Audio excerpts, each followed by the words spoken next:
IFM News. IFM News. IFM News. Lokal. Na-overshoot iti may sa akotse iti Kurbana Paset iti bypass road iti barangay Naglikwan pasukin Ilocos Norte. Basar iti panakisarsarita tayo iti driver ti kotse ket nagapuda iti Cagayan ken agturong da iti Ilocos Sur. Kunati nakakita ani Manang Teresita Ratwita ket adayo pay laing kotse ket nakitanan ana paspas daytoy aging gana ana overshoot. Ito nga men sir, nagsigago babol Escarlatina. Itapay lang nga banda sir, talang nagdirdiretso ito. Tapos nadalapos na data pa der.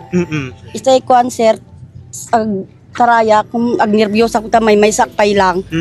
Usumot nga rimor ni Manong Telakay.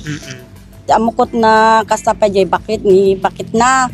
Ngumite kon may tamot lang sir ko na kay sir tatikot win balasang ko kunanam kanyak sir. Talaga nakita latid sir na pirmi nga napigsa ngam kunana kanya kita tay. Ay ading ko na ladaw ti pinakapreno na naladaw na kanuna ipreno telugan na.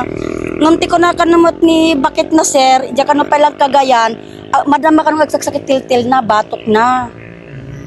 Siguro sir nakaturog na ta, na, kasi duwada lang ngamin ni bakit na kinilakay na sir. Imbatad na amasansan nga adu ti mak-aksidente iti daytoy apaset ti kalsada tenga ti Aldauman wenno Rabrabii. Kanayon sir, tinawon taon iti talaga as in.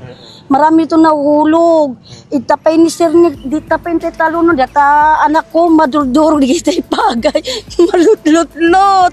Pasarya pa sir diretso pa Jenny. Diretso nagkasya yun. Yun iso lang. Iti agdamakit palpalagipan ti pulisya iti publiko nga agan anad. Para iti IFM News. Idol Lawrence Martinez, Tatak, IFM. IFM News. IFM News. IFM News. Lokal.